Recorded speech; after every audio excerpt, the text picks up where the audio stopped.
김기현 후보의 땅이 KT역 앞 대로변에 금싸라기로 변했다고 한다. 그러자 김기현 후보 여기서 밀리면 안 되죠. 만약 불법이 개입됐다면 정치 생명을 다 걸 테니 황교안 후보도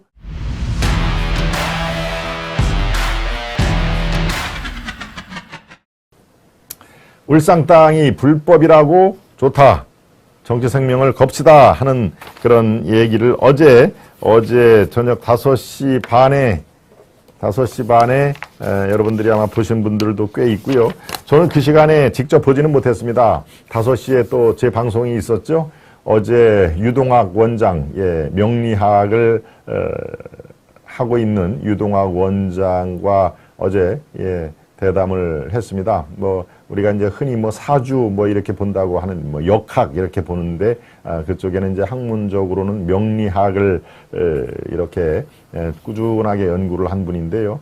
글쎄요, 정치 쪽에도 굉장히 또 밝습니다. 그래서 명리학 중에서도 우리가 관심 있는 한국 정치, 그리고 인물들이 어떻게 올해 일이 풀릴 것인가, 순풍에 돛단 듯이 풀릴 것인가, 아니면은 뭔가 딱딱 이렇게 장애물이 있는 것인가, 우리가 이제 그렇게 흥미롭게 보면 됩니다. 이 내용이 100%가 맞는다 이런 게 아니라 종합적으로 판단을 한다는 의미에서 이 사람 그래도 대한민국 정치에서 꽤 중요한 역할을 하고 있는 그런 사람이기 때문에 한번 보자라는 취지에서 제가 원래 1월 초에 신년의 특집으로 그렇게 만들었는데 시간이 잘 안 맞아가지고 어제 시작을 했는데요. 글쎄요, 이제 뭔가 이재명의 지금 사법 처리가 가장 궁금할 텐데요. 여러분들이 이재명은 어떻게 운이 지금 돼 있는지, 그 다음에 윤석열 대통령, 또 김건희 여사, 또 뭡니까 지금 당대표로 한참 뛰고 있는 김기현, 안철수,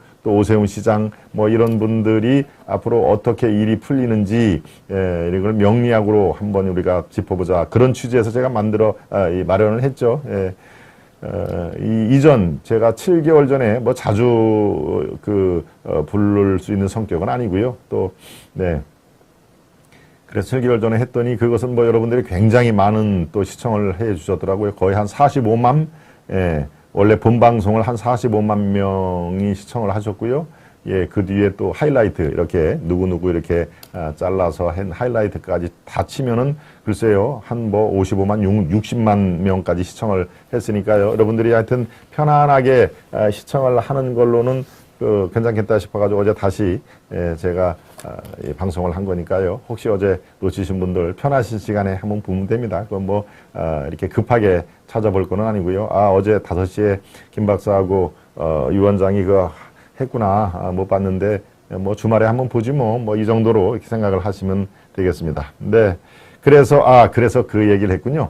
네. 그래서 어제 직접적으로 지금 이 2차 TV 토론을 보지는 못하고 그 뒤에 쭉 다시 제가 살펴봤는데, 어제는 아주 최우선으로 김기현의 울산 땅 투기 의혹 이런 것들을 이제 집중 공격을 하고, 김기현 후보는 그것을 이제 받아치는 그런 모습인데요. 울산 땅이 불법이라고 자꾸 얘기를 하시나요? 그러면 좋다, 규명을 합시다. 그렇지만 나도 정치 생명을 다 걸 테니까 그것을 자꾸 거론하는 분들도 정치 생명을 다 거십시오. 좋다, 그러면 한번 해보십시다. 그런 얘기도 나왔죠. 안철수는 부동산 문제는 국민들의 영린으로 건드려서는 안 된 아주 매우 민감한 문제이기 때문에 이것을 우리가 파헤쳐야 된다 하는 그런 내용이 있는데요. 어제는 사실 황교안 후보가 이 얘기를 공식적으로 먼저 꺼내는 모습이었습니다. 어제 못 보신 분들을 위해서 잠시 내용을 제가 살펴보면요. 황교안 후보가 제일 먼저 이렇게 얘기를 했습니다. 연결도로의 방향을 바꿈으로써 맹지였던 김기현 후보의 땅이 KT역 앞 대로변에 금싸라기 땅으로 변했다고 한다. 거짓이 있으면 후보 사퇴를 약속하겠나라고 몰아세웠죠. 보신 분들은 눈에 선하시죠? 그러자 김기현 후보 여기서 밀리면 안 되죠. 만약 불법이 개입됐다면 나는 정치 생명을 다 걸 테니 황교안 후보도 가짜 뉴스로 확인이 된다면 정치 생명을 걸 용의가 있느냐라고 맞받아친 거죠. 이제 정치 생명 얘기가 서로 주고받는 상황이 됩니다. 네. 그만큼 지금 이제 이 대표 경선이 아주 핫하게 최고조로 올라간 것이죠. 그리고 김기현 후보의 다른 약점 뭐 이런 것들이 크게 뭐 누구에 자꾸 기댄다, 뭡니까? 네, 김장연대다, 또 김조, 조경태 연재다, 자꾸 김나, 나경원 연재다, 이렇게 자꾸 누구한테 기댄다 하는 것들을, 제일 공격의 포인트로 받았는데, 이제는 이제 부동산 관련해서, 예, 포인트가 살짝 바뀌는 모습인데요. 네.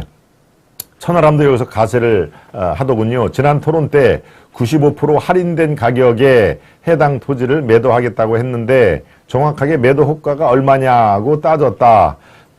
네, 그래서 김기현 후보는 또 여기에 이렇게 대응을 합니다. 지난번에 1800배가 올랐다는 터무니없는 날조된 주장을 해서 제가 1800배 올랐다고 하면 95% 할인해 드릴 테니까 가져가세요 라고 말씀드린 것이다. 예, 또 안철수 후보도 가만히 있지 않았죠. 국민에게 부동산 문제는 매우 큰 영린이다. 영린 아시죠? 예. 예, 이 건드려서는 안 되는 부분을 영린이라고 합니다. 물고기에 이제 이렇게 비닐 같은 존재죠. 중도층과 2030 세대의 마음을 얻으려면 부동산 문제에 좀 깨끗해야 한다 하는 얘기를 안철수 후보가 얘기를 했고요. 예, 여기에 김기현 후보가 충분히 해명에 걸릴 것이 하나도 없다. 안 후보는 공부를 좀 해보고 말씀하시라라고 받아쳤습니다. 어제 두 번째 TV 토론에서는 김기현 후보의 울산 땅 투기 의혹, 예, 이게 지금 뭐 드러나는 것은 없습니다. 사실 모든 것이 다, 예, 이게 사실은 김기현 후보가 울산에서 이 국회의원 3번인가 4번을 했죠. 그 다음에 시장도 하고 그때마다 사실은 이게 이제 불거졌다고는 하는데, 예, 그 뒤에 완전히 투기 의혹으로 곤란에 빠진 적은, 예, 제가 쭉 취재를 해보니까 이것 때문에 선거가 위태위태하거나 뭐 낙선을 하거나 그렇지는 않은 것이죠. 지난번에 울산시장에서 김기현 후보가 황운하가 이렇게 개입을 해서 뭡니까? 송초로, 예, 문재인 대통령의 가장 친한 친구라고 하는 송초로에게 울산시장에서 졌을 때는 바로 이 문제가 아니라 무슨 뭐 동생 이렇게 다른 문제로 이렇게 이 마타도로 뒤집어 씌운 그런 게 결정차가 됐다고 하는데요. 제가 쭉 한번 봤습니다. 울산시장에서 낙선할 때 이 문제 때문에 낙선을 했나 봤더니 사안이 좀 다르더군요. 네, 그 울산 문제, 부동산 문제하고 또 후보의 총선 공천을 놓고 격돌을 하는 모습 아마 여러분들이 지켜보셨을 겁니다. 김기현은 이렇게 얘기합니다. 안철수 후보가 과거에 측근, 밀실, 낙하산 공천을 계속했던 거로 보이는데 이번에도 대표가 되면 그리 안 한다는 보장이 없다라고 날을 세웠다. 먼저 이제 공천 문제를 안철수를 딱 공격을 했죠. 그러니까 안철수는 김기현 후보가 말로는 상향식 공천이라고 하지만 구체적인 방안을 난 들어본 적이 없다. 예, 이렇게 서로 이제 공천, 당신이 공천을 하면은 공천 파동을 일으킬 가능성이 매우 높지 않냐라고 서로 공격을 하는 것이죠. 왜? 서로 지금 양강, 뭐 천하람이라든가 황교안 후보도 지금 두 자리 숫자로 추격을 해오고 있지만, 지금 양강 구도가 형성이 되니까 가장 지금 당대표가 뜨거운 게 공천권을 갖고 있기 때문에 뜨거운 겁니다. 이게 평상시대로 하면은, 예, 이준석이 당대표 때는 이런 총선이 연결이 되지 않는 시점이기 때문에 총선 공천권을 갖고 있지가 않았죠. 그렇지만 내년 4월 10일 날 열리는 총선에 이 당대표가 모든 책임을 지는 것이니까, 고난과 책임을 지는 거니까 총선 공천권도 사실상, 예, 이 발휘를 하고 있는 시점입니다. 그러니까 이번 당대표에 대한 관심이라든가 뜨거움 이런 것들은 이전보다 훨씬 더 강할 수밖에 없죠. 다음 총선의 중요성은 뭐 새삼 말할 필요가 없는데 그 총선의 공천권을, 예, 갖고 있는 대표이기 때문에 얼마나, 예, 이게 아주 중차대한 그런 사안입니까. 그래서 이제 총선 공천권을 놓고 저렇게 이 갑론을박이 되는데요. 네, 안철수는 또 이렇게 얘기했군요. 김기현 후보가 말로는 상향식 공천이지만 도대체 어떻게 상향식으로 할지는 한 번도 지금 얘기한 적이 없다. 예, 이렇게 얘기를 하니까 김기현은 내가 왜 구체적으로 하지를 않았느냐. 당원, 당규의 상향식 공천과 배심원단 제도가 잘 정리되어 있다. 문제는 제도가 아니라 사람이다. 그러니까 이미 제도는 잘 갖춰져 있기 때문에 이것을 어떻게 다 적용하고 운영을 하느냐에 따라 더 다르다. 예, 당원 당규에 이미 배심원단 제도, 상향식 공천 기준이 다 나와 있다 하는 얘기를 다 나와 있는 것입니다. 이렇게 이제 공격을 받은 김기현 후보가 마지막에 딱 다시 정리를 해서 안철수 후보를 다시 공격을 하죠. 안 후보의 행적을 보면 사람 보는 안목에 결점이 있는 거 아니냐는 평가가 많이 나온다. 2015년 당시 문재인 새정치민주연합 대표가 당 혁신위원장을 맡아달라고 하니 안 후보가 조국 교수를 추천하지 않았느냐.